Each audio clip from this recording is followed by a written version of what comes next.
oh, bro, like this, the Traoré deal's flabbergasted me, the money involved. 30 million euros, right? Now, I don't know what that equates to in pounds. I haven't gone away and done the currency conversion, but Traoré, again, I was doing a bit of research on him literally a couple of days ago, and one of the, shout out to Sports Witness as well, because they always put interesting stuff up. They put on that United wanted him, but they were unsure about bidding for him because they weren't sure of his age. Now, that whole African footballer thing where you don't really know his age, is he 18, is he 38? We really don't know. So United are kind of put off bidding for him. Now, all of a sudden, United's hesitancy meant Parma were going to come in, and Parma had agreed to loan him for the season. Now, all of a sudden, that move has collapsed, and United are spending 30 million euros on him. Now, he's played probably about, by all accounts, 25 minutes of first-team football. I'm just wondering where that figure has come from of 30 million euros, because obviously he's a talented boy, right? But he could be anything. He could be Cristiano Ronaldo. He could be another Memphis Depay. Well, again, what's your take on that situation? This one is a bit more strange again for me, because with the Palestri one, like we discussed, it's very low risk, that one. You're talking fees such as £9 million. That's sort of pocket change to clubs like Manchester United. Yeah.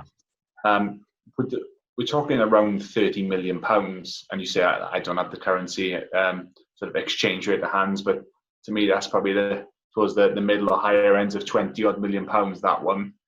For a player, as we've said, that's registered 25 minutes of game time. I don't understand that. I can't really give you much of a justification on that one. Do they know something that we don't, or that people on social media don't seem to know? Bro, I don't have a clue. I don't see this deal actually being done, by the way. I know I've seen, I've checked social media, and I've seen that it has picked up quite a bit of traction. But I think it's going to be one or the other with these lads. And I think it would be absurd business, and it would pretty much sum up United's transfer approach if they were to pay, anywhere around £30 million for this Traoré lad. If you're asking me. I'm just reading it now, bro, actually on Twitter. So Ahmad Traoré is costing an initial 18.2 million with a further 9.1 million in add-ons. So it looks like it's pretty much done.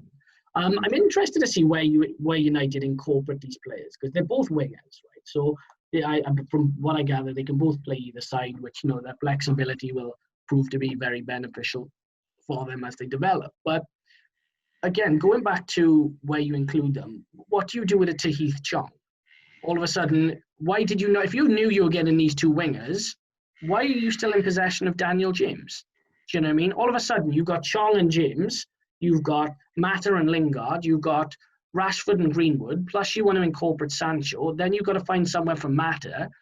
It doesn't sound that well thought out. And, I mean, look, Traore's not going to arrive until January, at which point, I'm sure United can offload some players. But again, what do you do with him? I mean, United need quality to go into the first team now. I don't doubt that he's a talented boy, and if they bought Sancho alongside him, I'd be like, nah, fair enough, okay.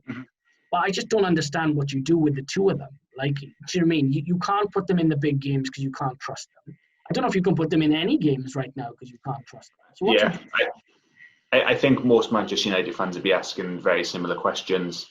And I don't really think that we really have the answers, because at the moment it seems like they just keep picking up cards from the deck. They just keep picking them up. What about this one? What about this one? We'll try this one. We'll pick this one, and that's what it looks like to me. And hoping that they just keep picking up players or like of different approaches. We'll go for an older player, experience. We'll go for a young player.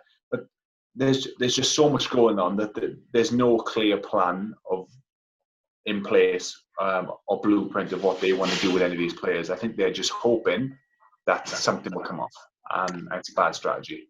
Yeah, it's the old saying: if you throw enough shit against the wall, some of it will stick.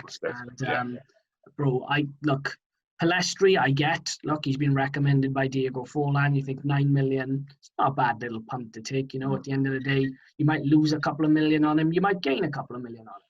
When you start bidding 30 million for someone who's just had a loan move that's collapsed, I don't know, bro. Traoré may go on to be one of the best in the world, right? One of his teammates said he was incredible, and it's like watching a young Lionel Messi. I'll reserve judgment. Now again, We'll see.